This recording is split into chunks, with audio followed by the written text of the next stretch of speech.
حته من بتاعت زمان.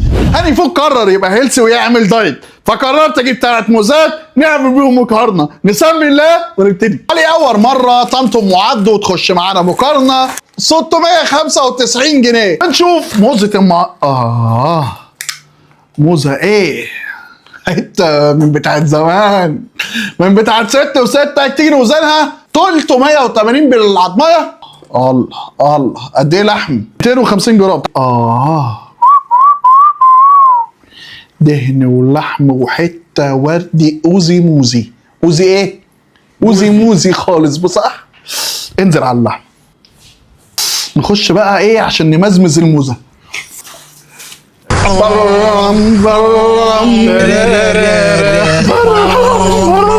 عظمه نضيفه، لحمه نضيفه، فيها كوليسترولها موجود. كوليسترولها موجود ولا لا يا ولا؟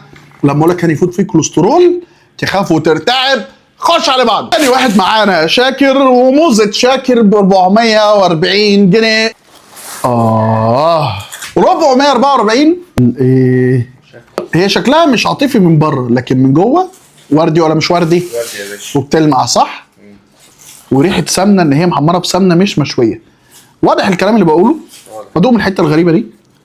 دي موزه محمره بسمنه زي ما انا قلت بالظبط. تعال نشوف الحته بقى اللي في الاوزي اوزي منه.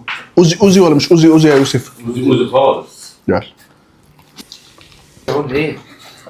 شكر حبيبنا. خش على بعض. تالت واحد المنوفي، وموزه المنوفي ب 500 جنيه. دي موزه موزه دي مش موزه يا جماعه، دي موزه.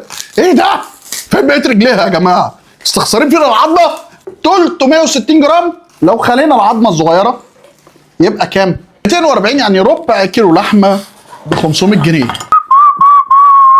بعد كده الدقه فيها كوليسترول في السماء، صح ولا مش صح؟ الدهون دي تعالي كوليسترول. خدوا بالكم من كوليسترولكم يا جماعه. تعالوا نخش جوه الموزه. وردي ولا مش وردي؟ وردي. تحسها لونها مبيض شويه عن اللي فاتوا صح؟ حتى في اللحم من جوه، نوع اللحم نفسه صح؟ ده بري ولا برقي ولا مستورده ولا بلدي؟ حد يبقى فاهم؟ حاسس ان لا دي اتسلقت وما شوتش، مزمزل على طول. والصراحه في المقارنه دي محدش رضاني غير مسلم وعبده الضاني. 10 من 10 ونجمتين. كان معكم هاني فود. اعمل لايك وفولو، هتلاقي مقارنات جايه باكلات من بتاعت زمان. يا ست وستك يا ولا. سلام.